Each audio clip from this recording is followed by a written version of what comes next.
Hi everyone, my name is Origin Thompson and I'm here to argue the fact that money can indeed buy happiness. On the idea of, hard work or all no work, no play. Coming from an immigrant household, we have us children have certain images and roles to uphold in our parents' eyes. We need to be doctors and lawyers and nurses and live up to the highest expectations. And they have this image of all work, no play, hard work, burnout, burnout, burnout, constant burnout, days inside studying, reading books, and also taught us the importance of relationship and conversing with others and really looking to others for our support and relying on them and idolizing people. While that is true, not everyone around you is rooting for you. While that is very sad, it's the truth. Not everyone has your best interest in heart, and not everybody wants you to do great.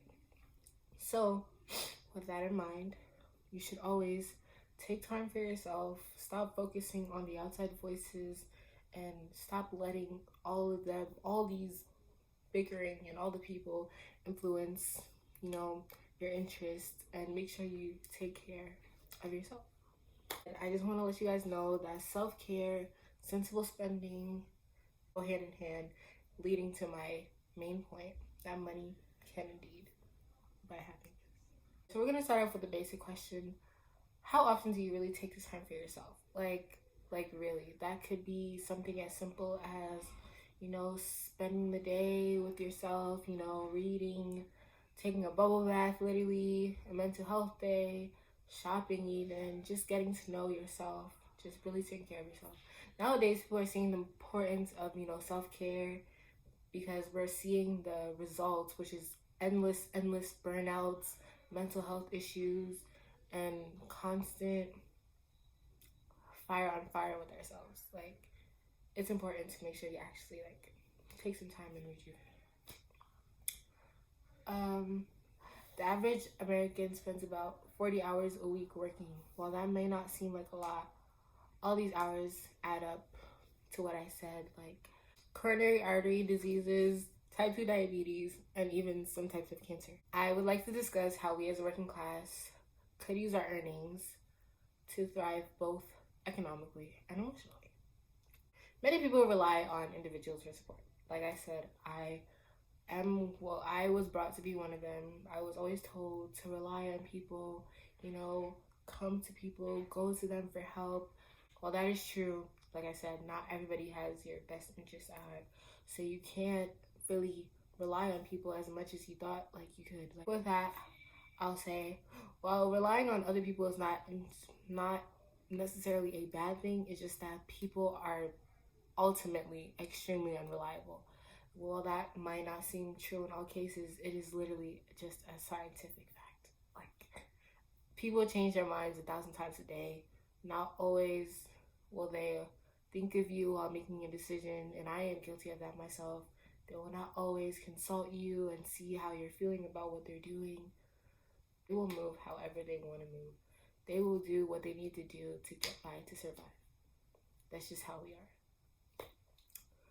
are. People can be unreliable because they're dishonest, always late, or just inconsistent. Now that we've established a problem, how can we, the people, solve it?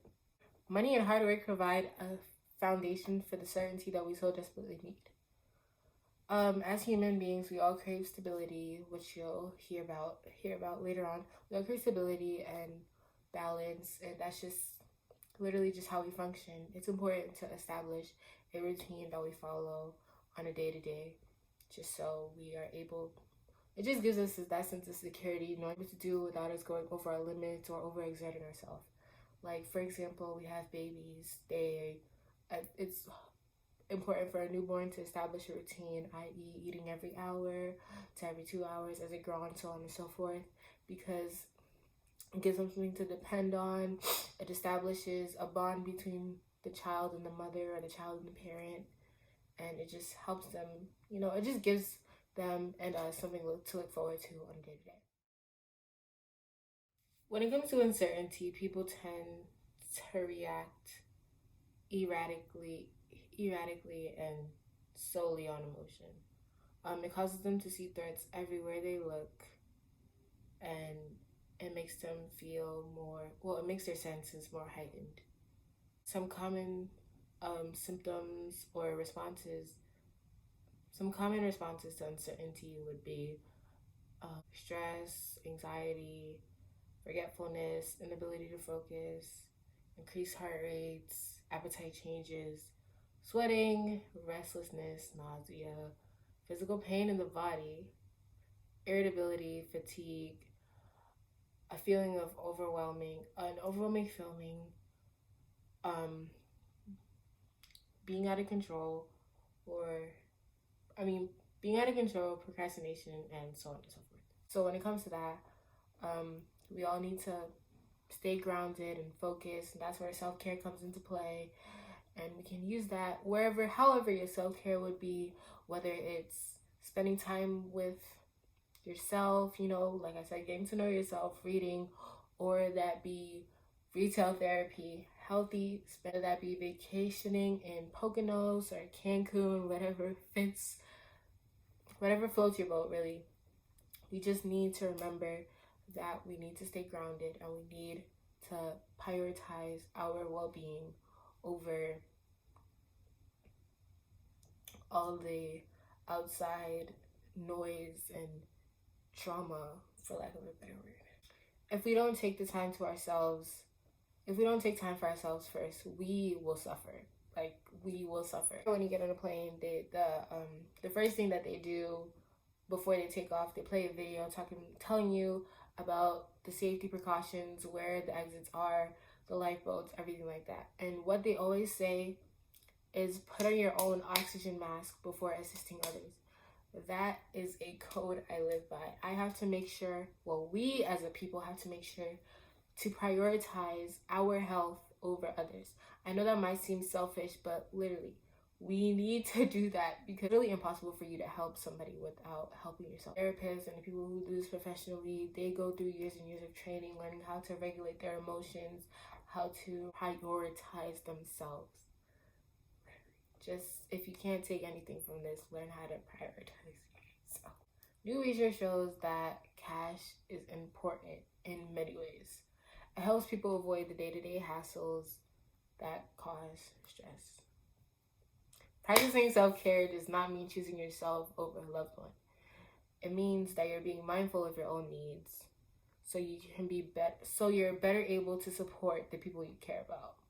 Like I said, you can't help others without helping yourself first.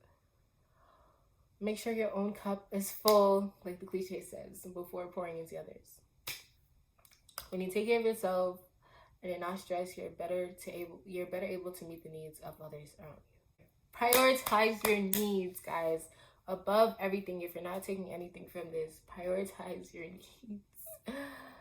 Set goals and have priorities. Make sleep a priority, because that is a big thing of self-care. Without sleep, your body cannot function. We all know our body needs sleep, obviously. Rest. Notice your spending habits. Keep it in check from time to time. While money does buy you happiness, as you may now be able to see, hopefully, be able to see, do not bankrupt yourself in the Do not bankrupt yourself in the process. I am not no way an advocate for any of that. Donate. Don't forget to donate. Stay grounded. Help people achieve the glory of self-care. Help them feel the glory of self-care, as we all should be able to, just also don't forget where it came from. We all started from somewhere. We all had to build up. We all had to prove ourselves to somebody.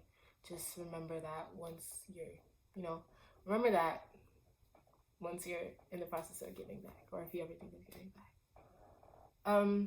I want to close out with this one quote by my favorite actor, Viola Davis. She says, if I don't take care of myself and I'm taking care of my daughter or my husband or whatever, I'm running on fumes. I have nothing left to give. Nothing.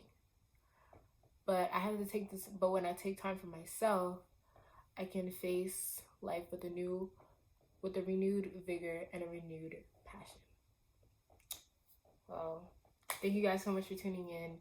I just want to close out, give you quick things. I really appreciate you listening to me. I hope you can see now that money, self-care, all of this, sensible spending, all this comes into tune with prioritizing your happiness and making sure you as a person you're okay, giving you that safe and stability, that safe sense that we all crave as human beings.